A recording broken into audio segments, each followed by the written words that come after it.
In this video lecture, I'm going to discuss a few problems on linear algebra, and I'm sharing the question paper with you. And one by one sequentially, I'm going to discuss the problems.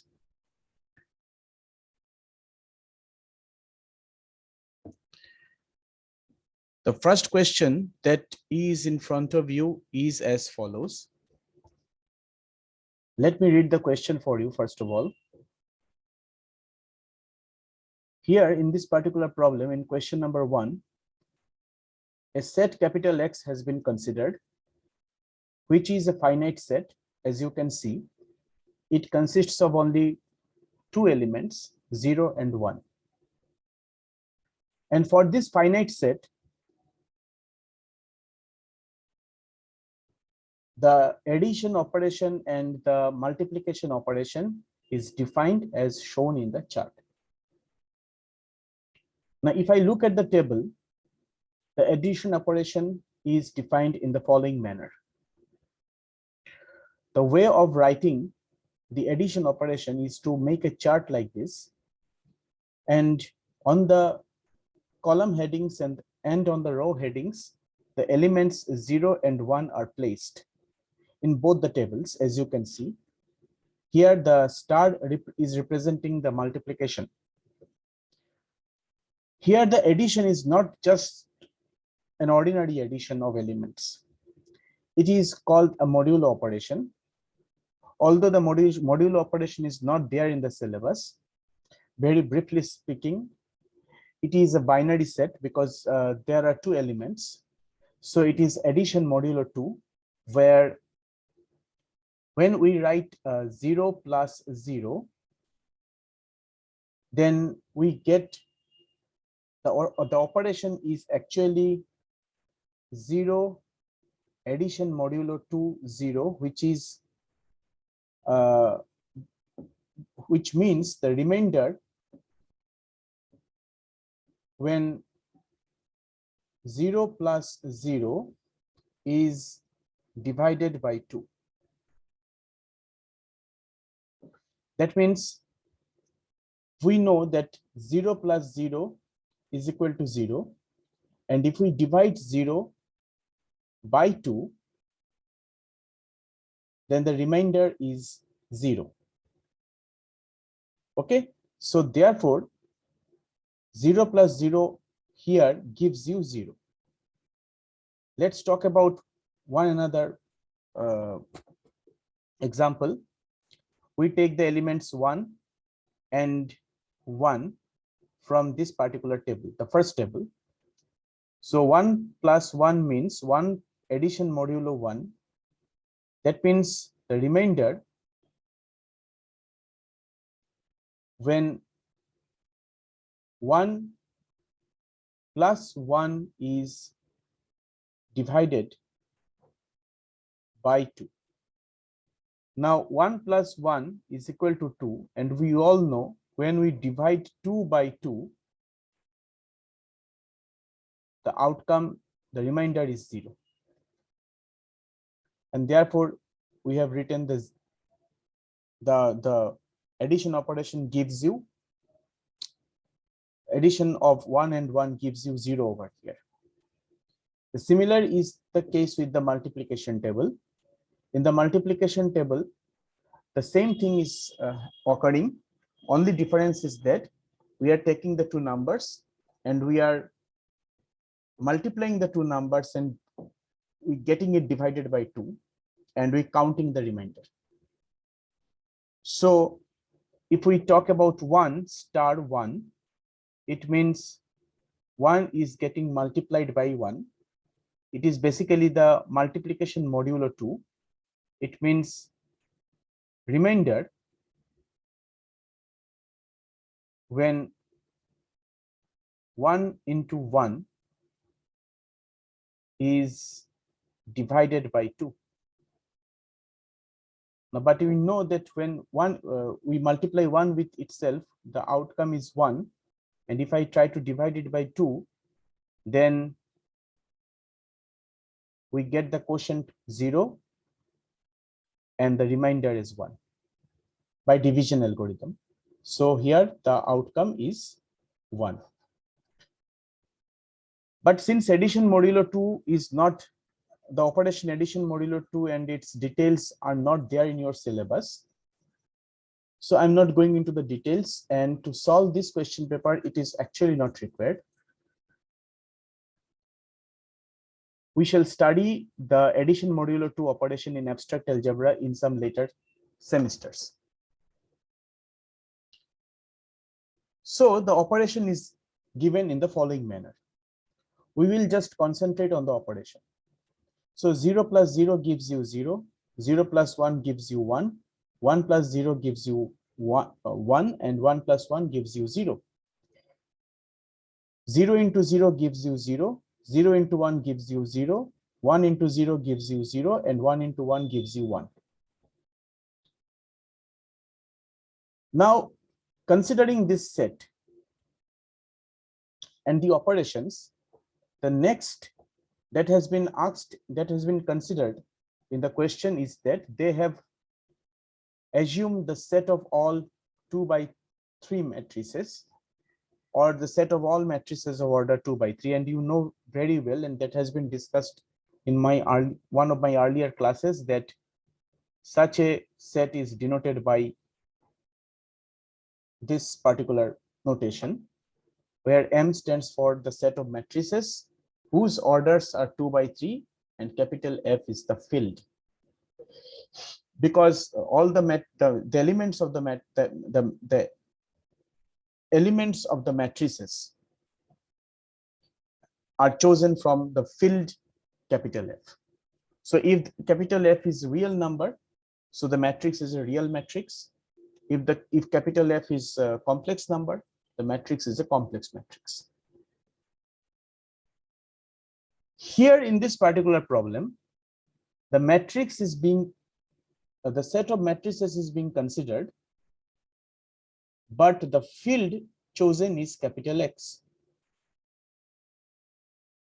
Now they are choosing the element from capital X. First of all, if I do so, then we first have to justify that capital X is the field, because you know that the vector space is defined on the set of on a particular field. The scalars are chosen from the field. So first we have to justify whether capital X is the field or not. Anyways, before we proceed, let us look at the options. Now they have asked you to consider the following statements. The statements are as follows.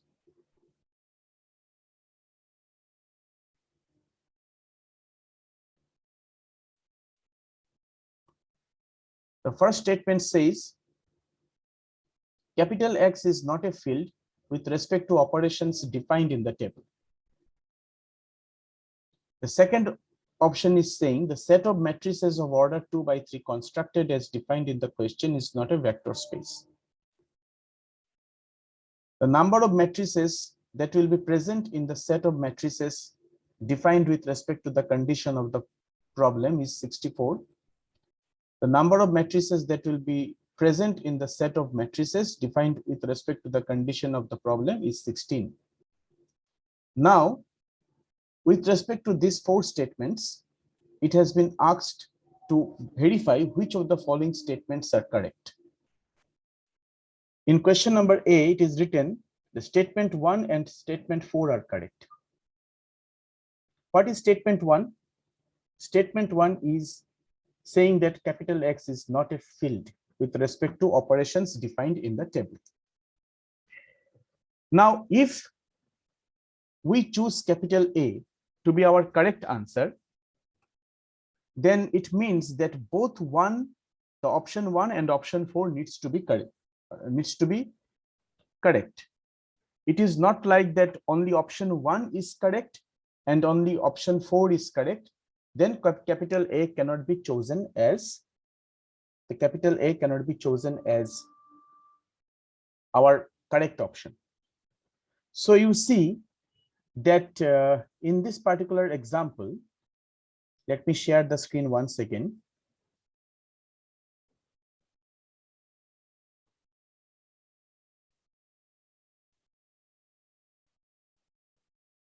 Just a minute.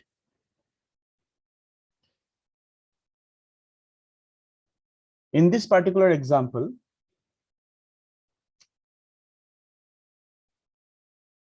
in option A and option B, we can find that option A and option B both are talking about statement 1. Now, if statement 1 is indeed correct, I mean to say that if statement 1 is not a field, then we need to check the option 4 and option 3. Because if X is not a field, then statement 1 is correct. And if option A needs to be correct, then 4 has to be correct. If option B needs to be correct, then 3 has to be correct. So therefore, to choose either option A and option B as our correct statement, it is better to check whether option 1 is correct or not. Again, I'm saying that option 1 is saying that capital X is not a field. So first of all, let us try to verify whether this is correct or a wrong statement. Now, let us consider this particular note, which I shared with you earlier. This is the book by Steven Friedberg. And in this particular book, there is an appendix section, which was discussed in our prerequisite classes. In this appendix, we discussed about fields, and we know that I also told you how this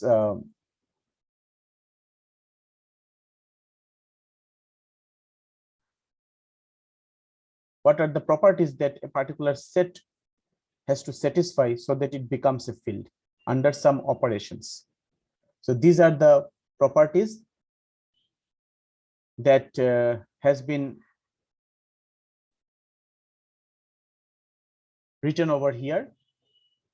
Two operations needs to be defined, the addition operation and the multiplication operation.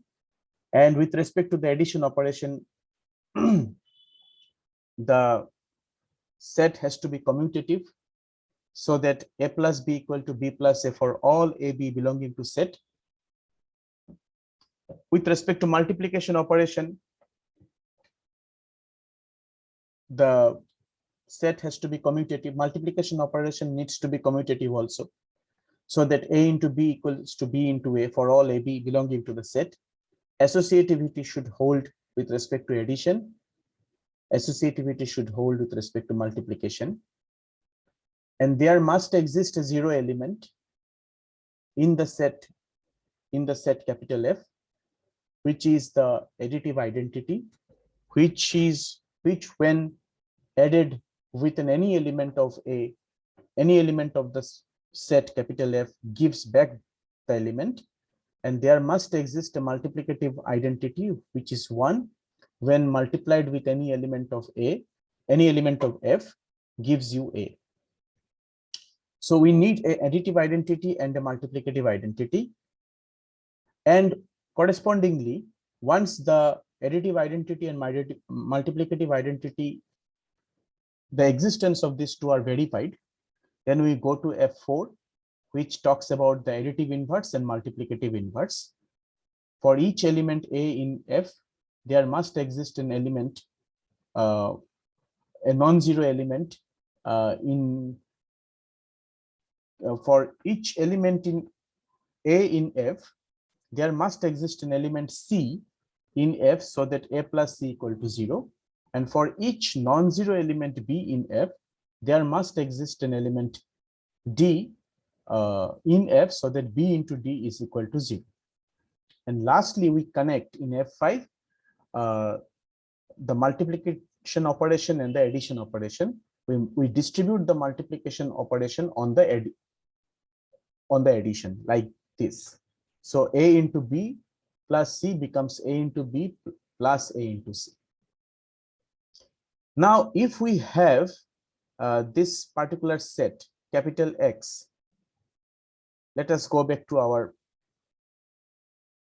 previous problem. If you try to check whether this is satisfied for the set capital X or not, you will find that, remember, our set is a finite set. Our set is a finite set, and these are the operations. Now, carefully observe that commutativity with respect to addition, that is A plus B equal to B plus A, and commutativity with respect to multiplication, that is A into B is equal to B into A, holds over here. A and B, these two elements, have two possibilities in this particular example. A can be either 0 or 1. B can be either 0 or 1 because the set is a finite set. So if I take 0 plus 0, you will find that it is obviously commutative with respect to this. If I take 0 plus 0, 1 plus 1 is also 1 plus 1. But you see 0 plus, so it is pretty obvious that 0 plus 0 equal to 0 and 1 plus 1 equal to 1. So it is obviously commutative with respect to these two pairs. But if I take 1 plus 0, if I take 1 plus 0, we get 1. And if we take 0 plus 1, that is equal to also 1. So commutativity holds. Similarly, if I consider 0 into 0, which is equal to 0, if we consider 1 into 1, this is 1. If we consider 1 into 0, and 1 into 0 gives you 0 over here, and 0 into 1 also gives you 0 over here, we must put star because our multiplication operation is star in this particular case. So you see the thing is commutative with respect to multiplication also. Similarly, and I'm not showing it in details of in this particular case, you can verify that the operation plus and dot as defined here is also associative. So both the operations, plus is associative and star is also associative. It is very easy to verify. Let's talk about the additive identity of this particular set. Additive identity is such an element which, when added to each and every element of the set, gives you back the element.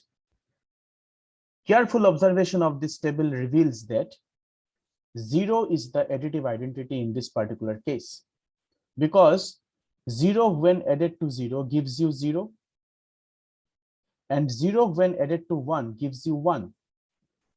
So 0 is the additive identity. Okay, what is the multiplicative identity in this case? Multiplicative identity in this case is 1. When 0 is multiplied by 1 gives you 0. When 1 is multiplied by 1 gives you 1. So both the operations have their additive and multiplicative identities. So 0 is the additive identity here. Let me write it over here. So let me mark it over here somewhere. So 0 is the additive identity in this case. Just look at this column.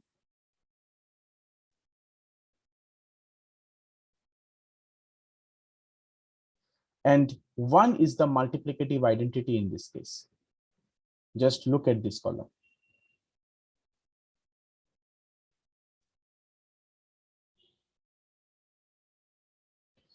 And with respect to the property F4 of the existence of additive inverse and multiplicative inverse, if we talk about the additive inverse, you see that the additive inverse of 0, what is additive inverse? If capital A is any element of the set capital F, there must exist an element C in F, so that A plus C is the additive, gives you capital A. oh sorry, not capital A, the additive identity. The additive identity, and the additive identity in this case is 0. Now you see that what is the additive identity? Our question is, our problem is to find what is the additive identity of 0, additive identity of 0 in this case, and what is the additive identity of 1 in this case.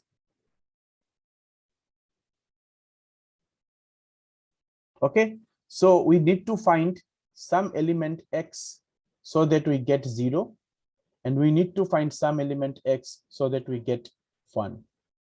We get 0, because 0 is the additive identity. Now carefully observe, carefully look at the table. If we add 0 with 0, we get 0. So 0 is the additive identity of itself. So sorry, here I must I have to rectify a bit. I am not interested in additive identity. Additive identity has already been found. We need to find additive inverse. Sorry, we need to find the additive inverse of 0 and additive inverse of 1. That means some element x for 0 and some element x prime for 1, so that when 0 is added with small x, we get the additive identity,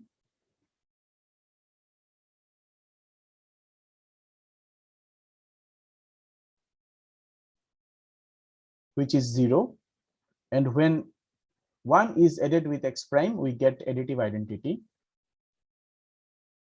which is 0.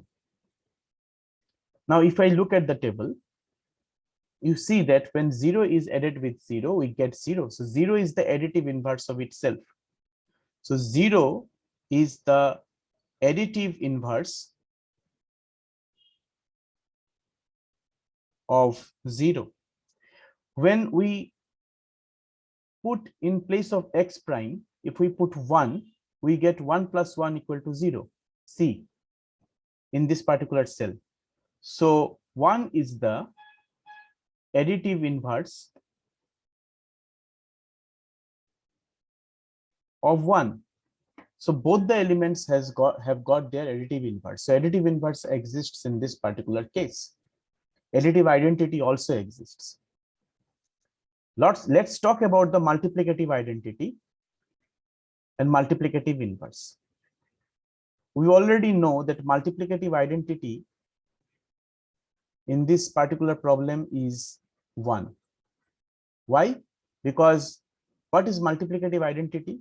Multiplicative identity is such an element x which, when multiplied by any element of the set capital F, gives you a. Just like in a set of real numbers, 1 is the multiplicative identity. Any real number when multiplied by 1 gives you back the same real number. And here 1 is playing the role. So 1 is the multiplicative identity, because when 1 is getting multiplied by 0, we get 0. When 1 is getting multiplied by 1, we get 1. Now, to find the multiplicative inverse, we have to consider the non-zero element of the set as per the definition, because if you look at the definition once again, you see that when they talk about the multiplicative inverse, they are considering the non-zero element b from F. So if we do so, if we consider the non-zero element, then what is the non-zero element in this particular case? In this particular case, the non-zero element is 1. And by multiplicative inverse of 1, we actually mean that if we consider 1, we need an element y, so that when 1 is getting multiplied by y, we get the, what do we get? We get the multiplicative identity. Say, for example, in case of real number, when 2 is getting multiplied by half, we get 1. 1 is the multiplicative identity of the real number set, and half is the multiplicative inverse of we specifically call reciprocal of the elements. So in just like this, if 1 is the multiplicative identity, so for the element 1, we need to find an element y, which when multiplied by 1 gives you 1. Now, if I look at the table, you see that 1 when multiplied by 1 gives you 1. So 1 is the multiplicative inverse over here, inverse of 1. Okay, and let's not talk about 0 because we are only interested in finding the multiplicative inverse of non-zero element. So all the properties which have been discussed in the definition, f1, f2, f3, f4, as I showed you a few minutes ago, all these are actually being satisfied over here. And lastly, if we try to find out the distributive property, say for example, distributive property by definition is given as follows: a into b plus c is equal to a into b plus a into c. Now here the possibilities of a, b, c are only 0, 1. So a can take elements 0, 1, b can take elements 0, 1, c can take elements 0, 1. And if I choose a to be 0, multiplicative operation is start, b to be 1 and c to be 1, say, then we know the result outcome of this is 1 plus 1 from the table is 0. So we basically get 0 start 0, and 0 start 0 from this table, multiplicative table, is 0. So this is the left hand side where we have considered a is equal to 0 and b is equal to 1 and c is equal to 1. Similarly, if I talk, this is the left hand side I am considering. The right hand side for this choice of elements gives you, so for example, if I consider 0 star 1 plus 0 star 1, that means I'm talking about this part, then 0 star 1 means 0, and we are putting plus sign over here. 0 star 1 is again 0, and 0 plus 0 equal to 0. So you see both the two outcomes are same. Now you have to actually consider all possible choices for A, B, C and verify whether distributive property is getting satisfied or not. Okay.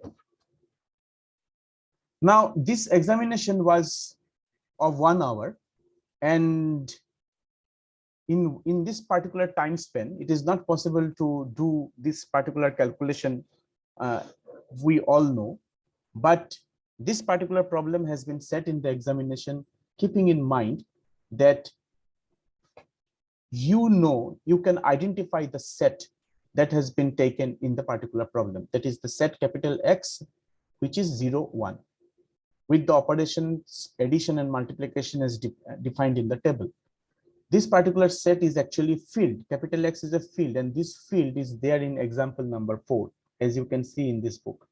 It was discussed when we discussed about the prerequisite for BSM 101 syllabus. So Z2 is the field. In place of Z2, I have used the notation capital X only. So it is actually a finite field. So you need not test the field properties because I am discussing the examples given in the question. So I was getting elaborate, but it was you are supposed to memorize this particular example to solve this quickly. Okay.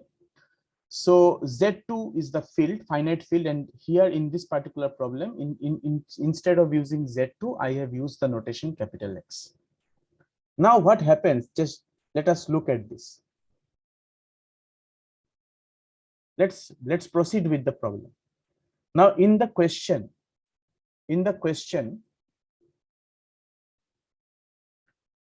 it was mentioned that in option A and option B, it was said that statements 1 and 4 are correct and statements 1 and 3 are correct.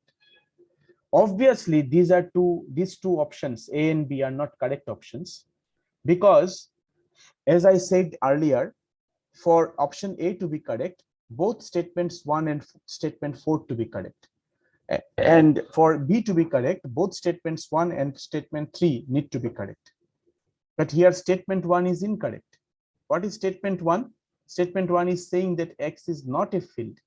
But just now we have shown that X is a field actually, and it is a finite field.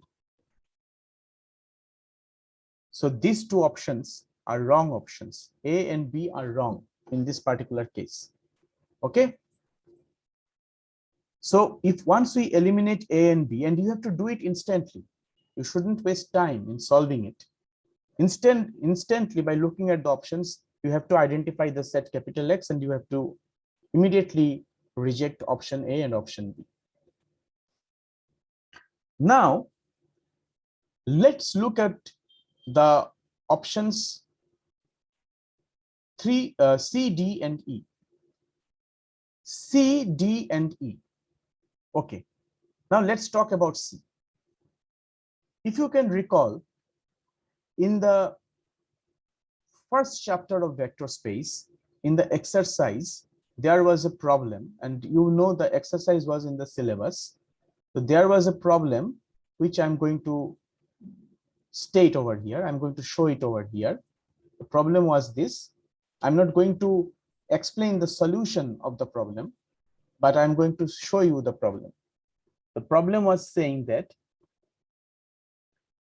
the question was, how many matrices are there in the vector space of vector space M, M cross N, Z2? So it is already mentioned in this particular problem that M, M cross N, Z2 is actually a vector space. It is actually a vector space because any set, because we have already discussed in our earlier class that M, M cross N, the set of all matrices, is a vector space defined over a field capital F, and Z2 is a field, so it is definitely a vector space. What is, how many matrices, how many elements will be there in this particular set? Okay, the answer is, if you have solved it, the answer to the given problem is 2 to the power mn. In some other class, I'll discuss how this particular thing comes. Okay, I am now just concentrating on the solution of the question paper. I'm not concentrating on the discussion of other problems. Now, how many matrices are there in the vector space? The answer is 2 to the power mn. This exercise was in the syllabus of our continuous assessment examination. And even if you are unable to solve this particular problem, I think in the book, and I'm pretty much sure that in the book, in the answer section, this answer is already provided. Okay, so you could have looked at it, you could have seen it, hopefully. And if you have seen it, if you have seen this particular problem, then if I get back to my question number 1, let's try to find out, let's try to see what we find out from there.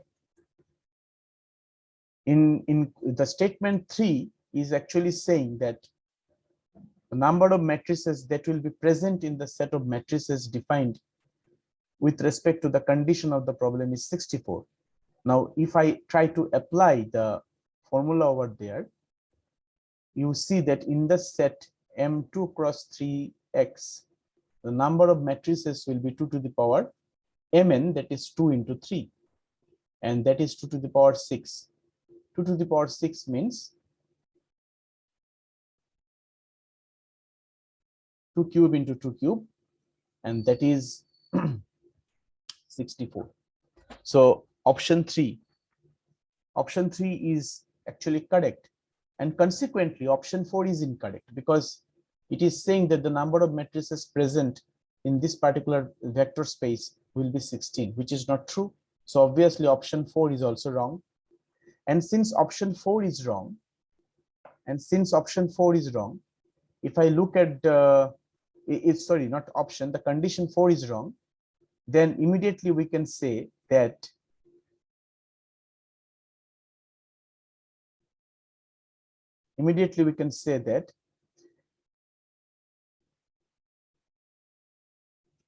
this option D cannot be correct and option E cannot be correct. By the formula, we have already shown that number of matrices present in this particular set of matrices has to be 64 and not 16. So therefore, statement 4 is wrong statement, and therefore option D is wrong. And in question option E, along with option 2 and option 4 is also present. I said that the particular option is correct if both the statements are correct. So since option 4 is, so statement 4 is incorrect, option E cannot be a correct option. And what about option 2 or statement 2? Statement 2 is saying that set of matrices of order 2 by 3 constructed as defined in the question is not a vector space, which is obviously a wrong statement because it is a vector space. Okay, so the correct answer in this particular case would be this one. So C is the correct answer. Let's go to the next problem.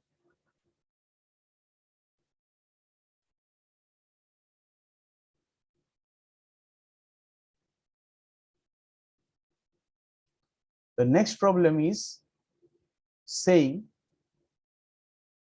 that there is a set capital V, which is the set of all ordered pairs of elements.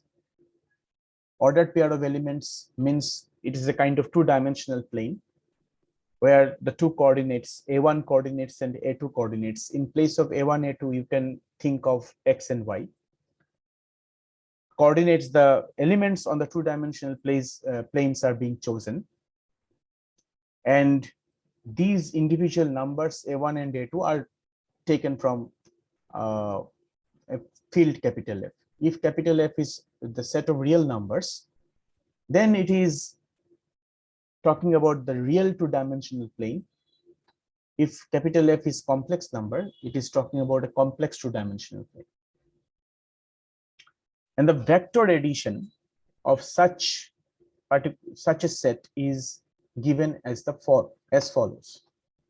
If I choose two elements, A1 and A2 and B1 and B2, then addition of these two elements, which are the members of capital B, are defined as follows. We add the numbers coordinate wise. The first two coordinates are getting added, so we get A1 plus B1, and the second two coordinates are getting added, we get A2 plus B2.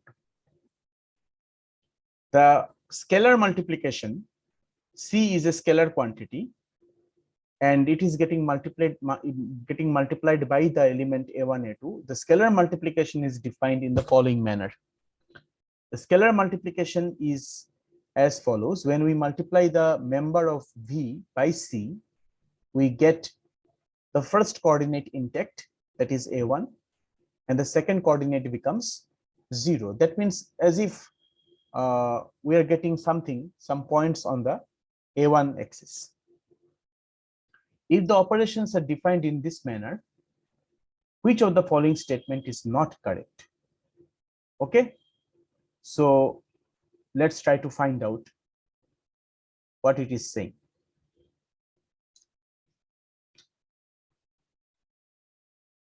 In this particular problem, you have to carefully observe that I want an option which is not a correct option. Not a correct option. I am not interested about any correct option. I am interested about incorrect option. So let's try to find out whether what is about option number A. So option number A is saying the operations defined in the problem are not closed. What do we mean by this? Closed means it's talking about the closure property. The closure property is saying that if this is a set, say capital X, and if I choose an element X from capital X, and if I choose an element Y from capital X, and we add the two members X and Y as X plus Y, then X plus Y must also belong to capital X. If I choose an element from some field capital F, and if I multiply this element C by the element of capital X as Cx, then this outcome must also belong to capital X. If this is so, then we say that from this we can say that the addition operation is closed, and here we say that the multiplication operation is closed. Now let's talk about whether this addition operation and this multiplication operation are closed or not. Now you see that it is quite obvious that if I choose two elements like this, from definition it is quite obvious. If I take two elements, this belongs to capital V and this belongs to capital V, when we add the two members, we get coordinate wise, we get something like this. Here the first coordinate we can call it C1, and the second coordinate we can call it C2. So the outcome of this addition is C1, C2. C1, C2 is a two-dimensional coordinate, and it obviously belongs to capital V. So addition operation is actually closed.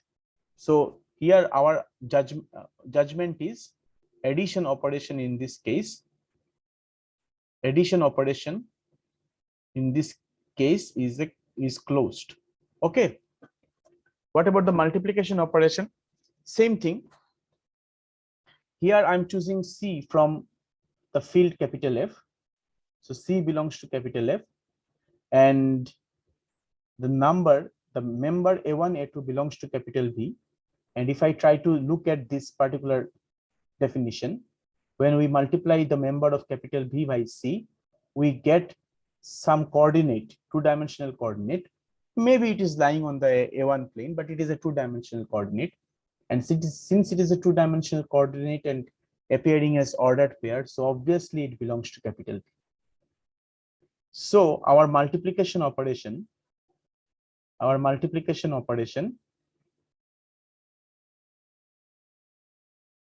is also closed.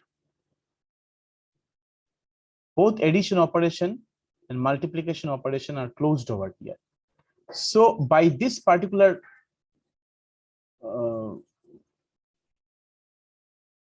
verification, we can immediately get a hint that probably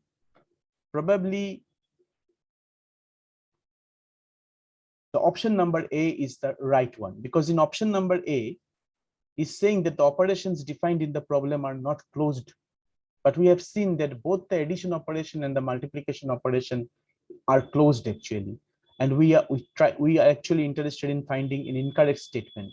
So small a is the incorrect statement. So this is the right option. And since in this particular problem you already know that multiple answers are not correct, so obviously you have got your answer. But yet I'll ask all of you to verify the other four options, because it will be a good practice. You can easily find out the additive inverse in this particular case. Here the additive inverse will be 0, 0. You just check it. V is not a vector space, it is not true. You can verify all the properties starting from VS1 to VS8, and you will find that all the properties are getting satisfied over here. Commutativity and associativity of addition of the vector additions are satisfied. It is quite obvious. And the property 1.x equal to x, where x belongs to V, is not satisfied. Just I'll discuss this one. An element one is a scalar quantity 1 is chosen, and it is getting multiplied by x. The 1 is from the field capital F, and x is from the field the vector space capital V. And by the property VS5, with respect to the book of Stephen Friedberg, 1 into x must be x. Now, if I choose 1 over here, and my x is of the form A1, A2, Okay, so we actually, by this property, we actually need a1 comma a2, but it is not true, because we see that by the definition for any scalar c, it is a1 comma 0. So obviously the property, property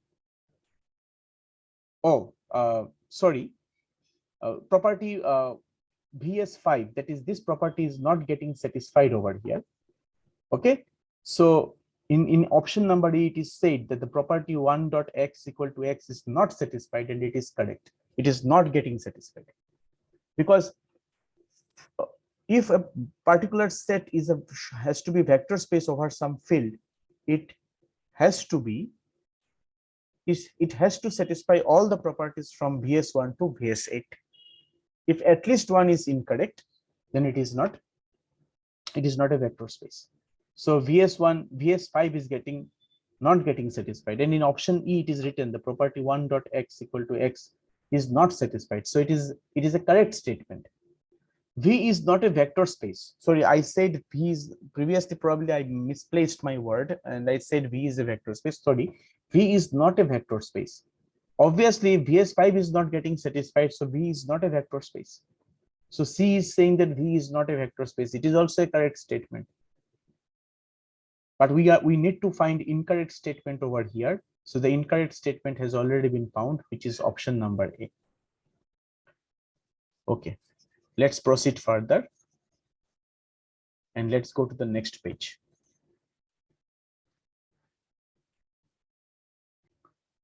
So our next problem is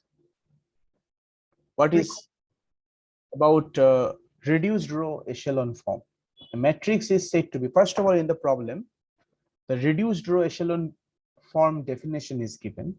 A matrix is said to be in reduced row echelon form, which we abbreviate as RRE in this particular question paper, if the following conditions are satisfied. What are the conditions? The conditions are any row containing a non-zero entry precedes any row in which all the entries are zero, if any. The first non-zero entry in each row is the only non-zero entry in its column.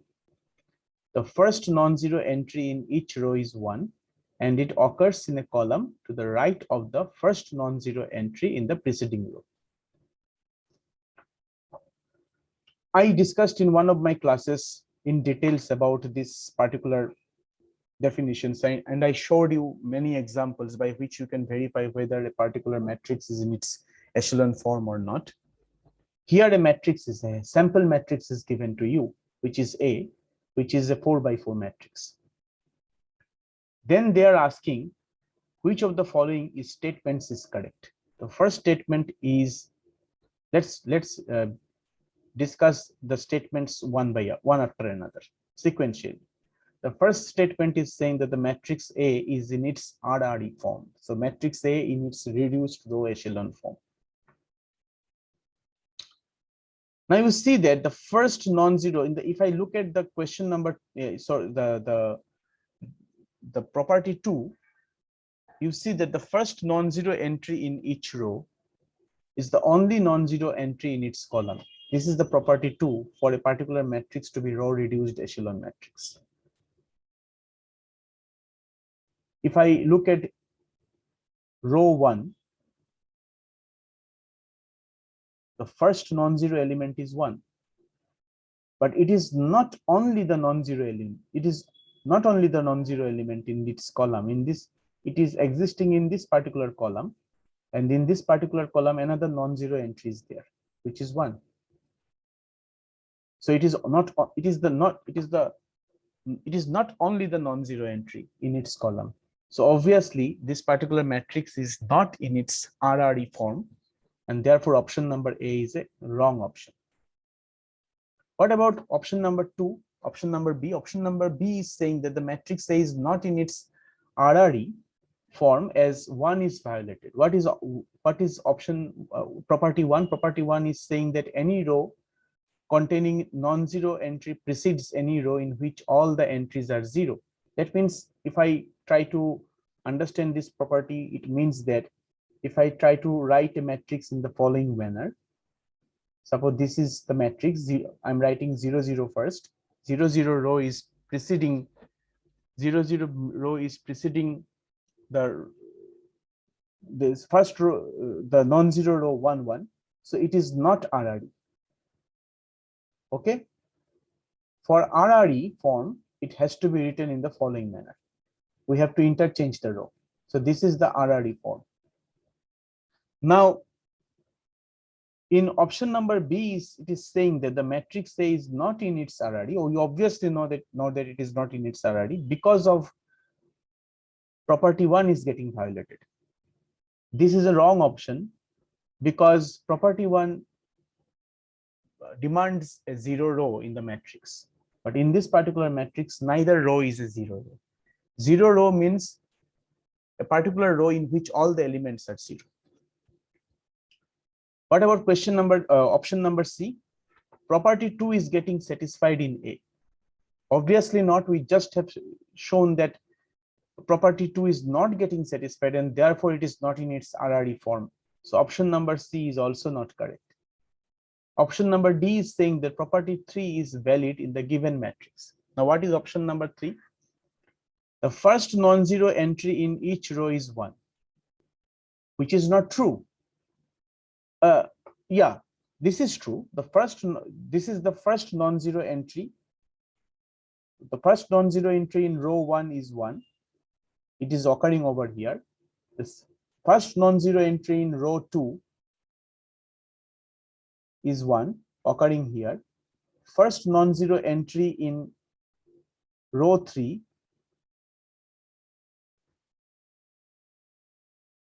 is 1, occurring here, and first non-zero entry in row 4 is 1, which is occurring here.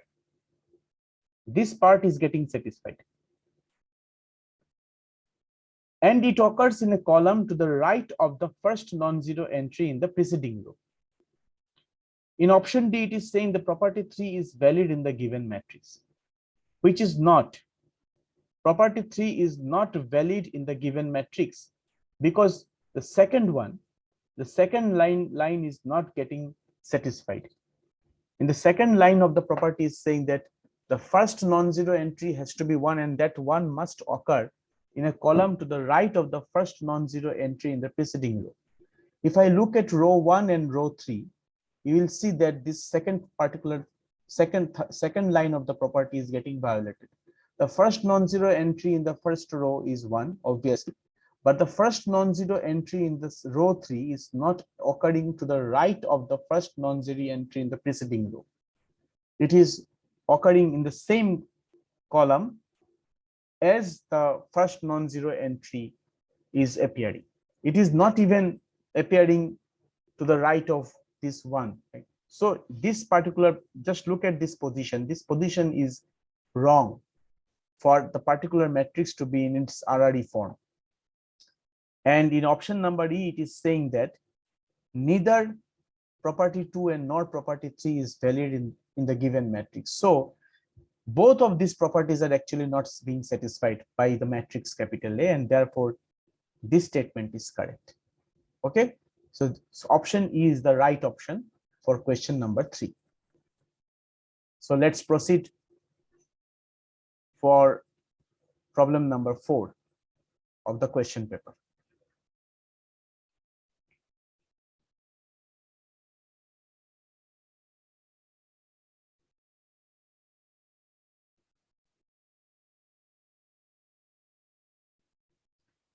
Question number 4 is talking about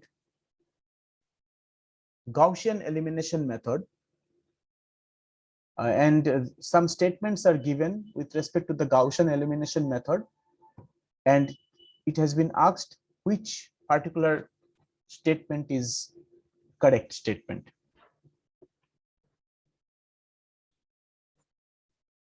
Now let's go back to the note, the book of the PDF of the book that I actually shared with you, and let's look at the definition of the Gaussian elimination method, which is there in the which is there, which is written in the book itself. We will try to read the statement from there. So just give me a minute. I'm trying to find out the page where something has been written about the Gaussian elimination method. We will first read about Gaussian elimination process. So if I look at this paragraph, the paragraph is saying that the procedure described on pages 183 to 185 for reducing an augmented matrix to reduced row echelon form is called Gaussian elimination. It consists of two separate parts. One part is the forward pass, second part is called the backward pass. In forward pass, what is written?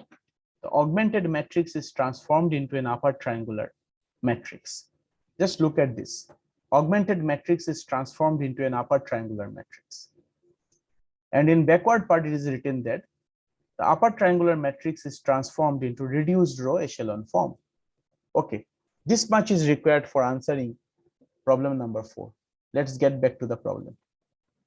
So first of all, the Gaussian elimination process demands that we have to, step number 1 is saying that try to construct an upper triangular matrix first of all.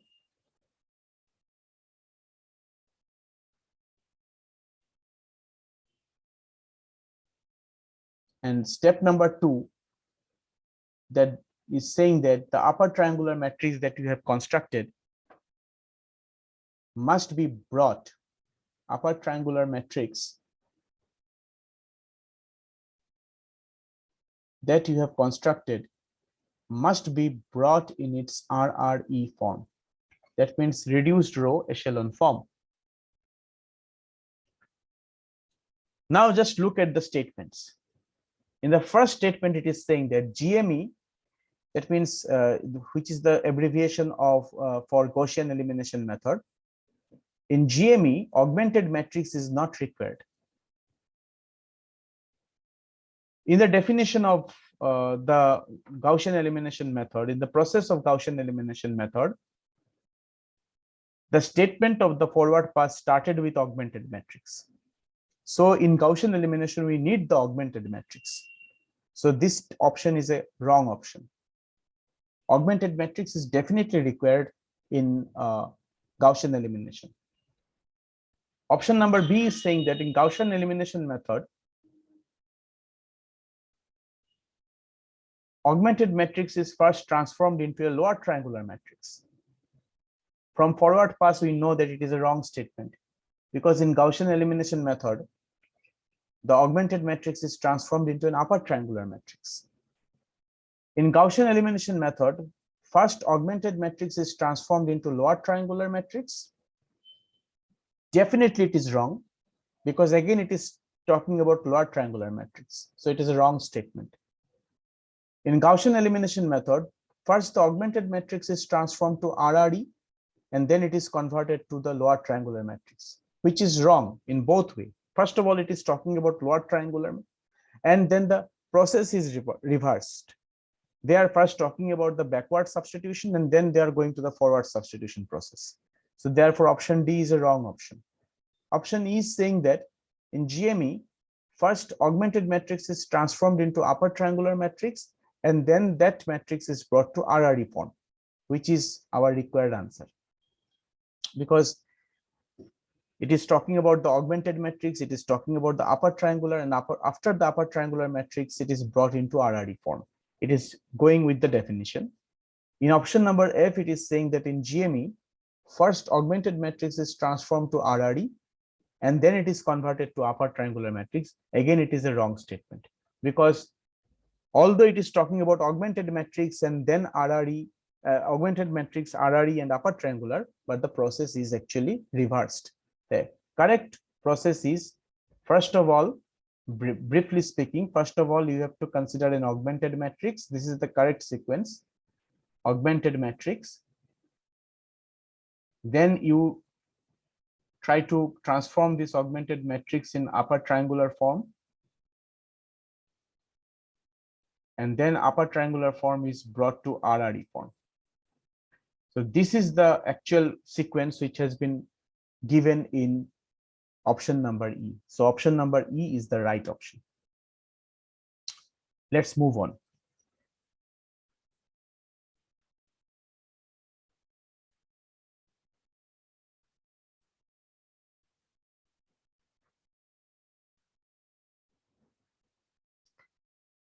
Let's talk about question number 5. In question number 5, a system of equation is given. Okay.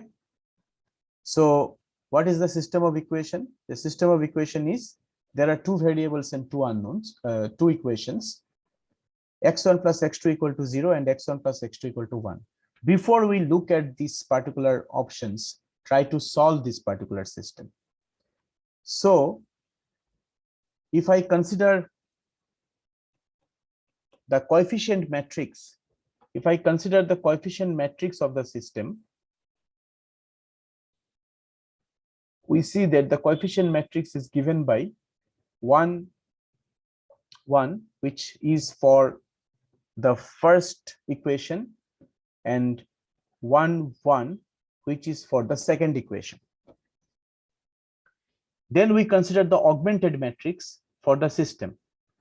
So this is the coefficient matrix, and this is the augmented matrix. The augmented matrix is 1, 1, and we add the column 0, 1 over here. Let us try to do some row operations, and let us try to find the rank of the matrix. If I try to find the rank of the matrix, you see that if I transform R1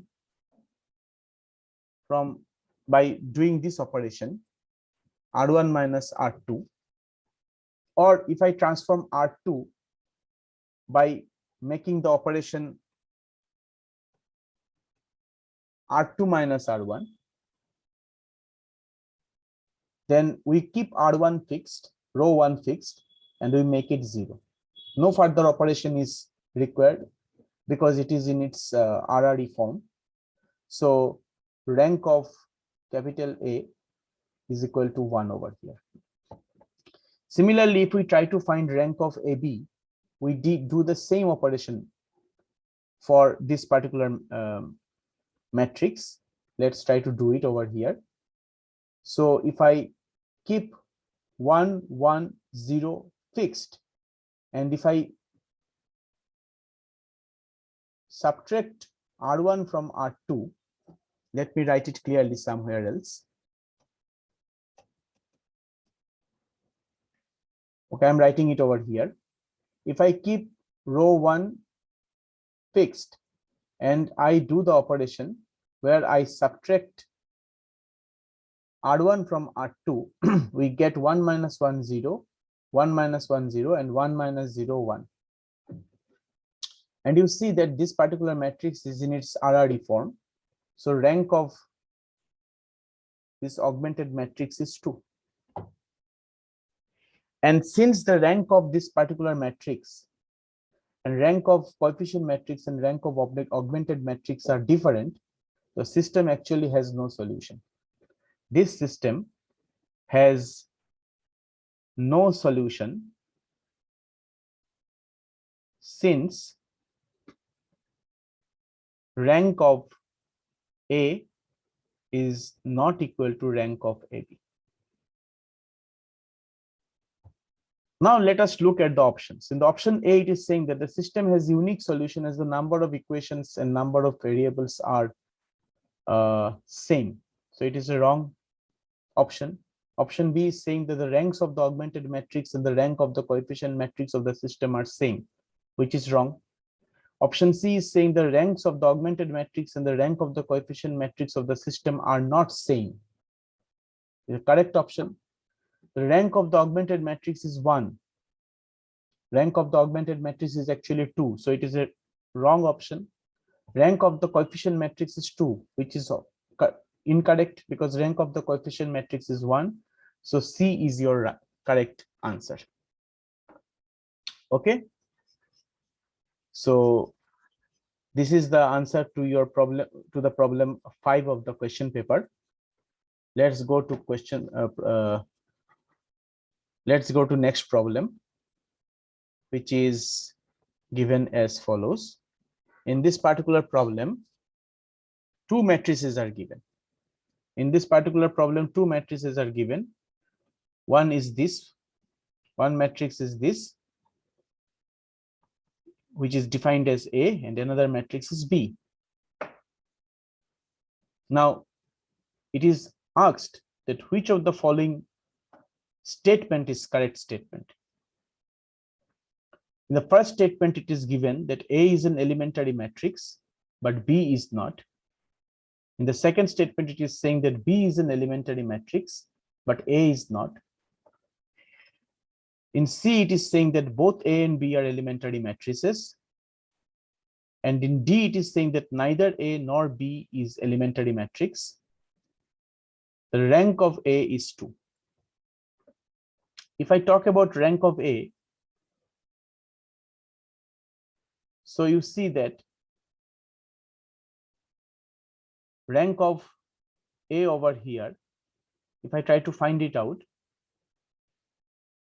we do certain operations.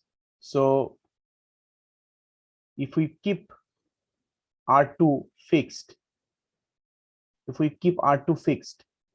and if I change R1,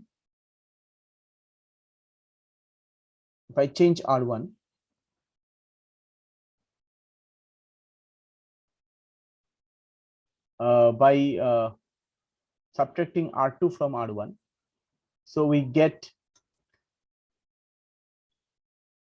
1 minus 1, 0, and 1 minus 0, that is 1. And therefore, rank of A is equal to 2 over here. Okay, so option E is correct option. And if I talk about elementary matrix, so in this elementary matrix, we are actually getting in the definition of elementary matrix says that, if I look at the definition, let's find out the definition over here.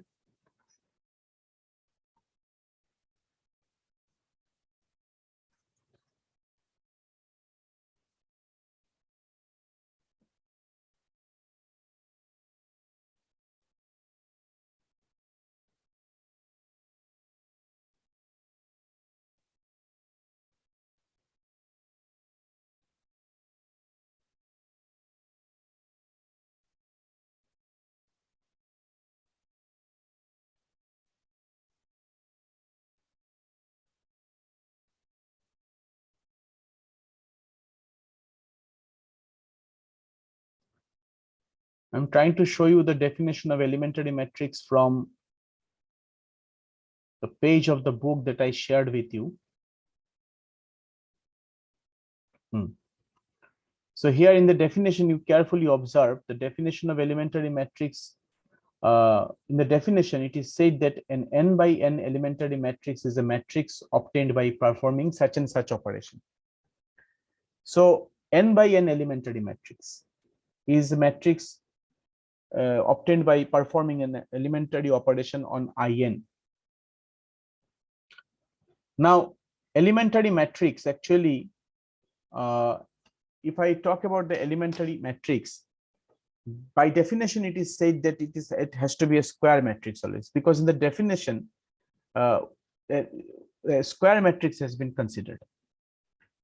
Now you see that in the problem, a rectangular matrix is given to you, and this rectangular matrix is actually it is a rectangular matrix, so it cannot be an elementary matrix.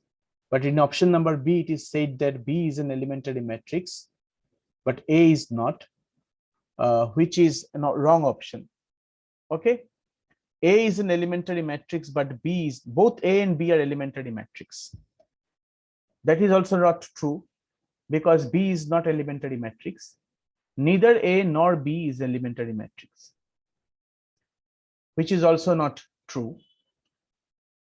because one of them is an elementary matrix.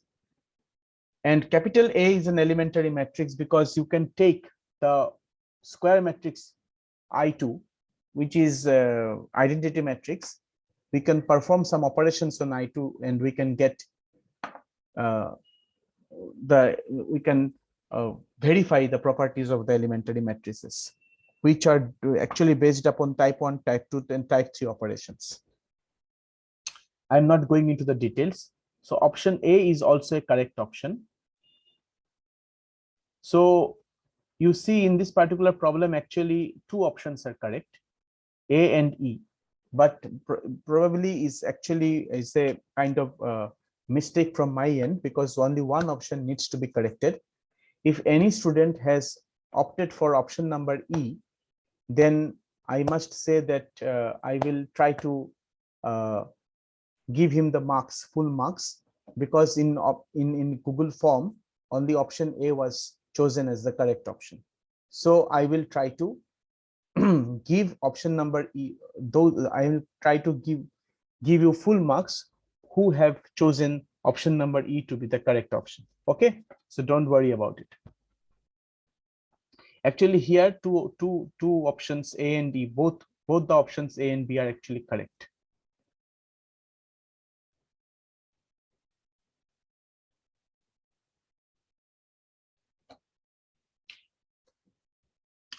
Question number 7 is very simple. It is saying that which of the following statements is correct statement? It is saying that any system of linear equations has at least one solution. What do we mean by at least one? At least one means if we consider any system of equation where number of variables and number of equations are not actually specified. If you consider any system of equation, then this system of equation will always have one solution or more than one solution, which is definitely wrong, because system of linear equations, there may be some system of linear equations which are having no solution at all, but this option number A is saying that it is always having one solution or more than that. Previously, a few minutes ago, we have seen in question number 5 that there was a system with two variables and two equations where solution was not existing. So option number A is correct, incorrect. Option number B is saying that any system of linear equation has at most one solution. This is also not correct. At most one means either the system has one solution or no solution. This is not correct. Any system has one solution or no solution. This is actually not a correct statement, because there may be systems where we can have more than one solutions. Okay, so for example, let me give you an example. If I consider a system like x1 plus x2 equal to 1, here number of variables is equal to 2 and number of equations is equal to 1. So you can see, you can write x1 as 1 minus x2. If we do so, x2 will be having independent choice, or you can write x2 as 1 minus x1. In that case, x1 will have independent choice. If it is so, and if I choose these elements x1, x2 from, say, real number, set of real numbers, so in place of here, if I choose this, x2 can have any choice of real numbers. So suppose k belongs to R, so we can write x1 to be 1 minus k. So R is infinite set, and it has infinitely many elements. So there are infinitely many choices for k, and therefore there are infinitely many choices for x1, and therefore this simple system has infinitely many solutions. But in option number B, it is saying that any system of linear equation will have at most one solution. That means either one solution or more, less than that, which is incorrect. In option number C, it is saying that both A and B are correct, which is not true, obviously. And in option number D, it is saying that neither A nor B is correct. So This is the right one. This is the right option. Okay.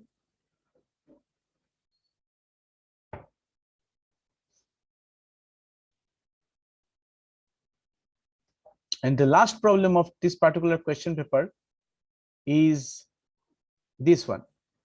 Here also, an operation, a similar set which was considered earlier has been chosen. Only difference is that in this particular case, now the field has been chosen as R, the set of real numbers. Operations are defined in the following manner. Addition of elements of B are coordinate wise. That means if I choose two elements A1 plus and A2 and B1, B2 from B, then we actually get A1 plus B1 and A2 plus B2. That is called the addition of elements coordinate wise. And the multiplication operation is defined in the following manner. If C equal to 0, then C of A1, A2 gives you the origin. And if C not equals to 0, then C of A1, A2 gives you CA1 and A2 by C. In this manner, it is defined. Recall the property of the vector space where for two arbitrary scalars A and B, and for an arbitrary vector X, this was one of the properties which needs to be satisfied. A plus B into X is equal to AX plus BX. Now it is saying that if we try to verify this property for the set B with operations defined as above, then which of the following is correct? While we take the scalars A not equal to 0 and B not equal to 0. So let us try to verify. It is quite simple. If A not equals to 0 and B not equals to 0, then A plus B into X. Here X is chosen from B. Since X is chosen from B, X is of the form A1 comma A2. So this would be A plus B into A1 comma A2. Since A not equal to 0 and B not equal to 0, this implies that A plus B not equals to 0. And since A plus B not equals to 0, therefore we can apply this scalar operation.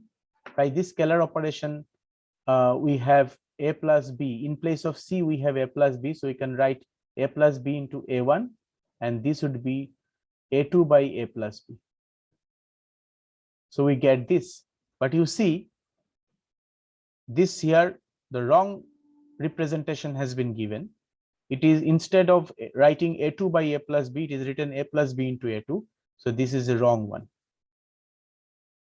The rest of the things is talking about AX plus BX. Now AX plus BX, if I try to calculate AX plus BX, what we actually find? Let us try to find it out. AX plus BX means A into A1 comma A2 plus B into A1 comma A2. Now, since A not equal to 0 and B not equal to 0, so A into A1 comma A1 A into A1 comma A2 gives you AA1 comma A2 by A, and this gives you BA1 into A2 by B. If I add coordinate wise, we get AA1 plus BA1, and this we get as A2 by A plus A2 by B. So this is the outcome. This is the outcome that we will get. Now here you see that in this particular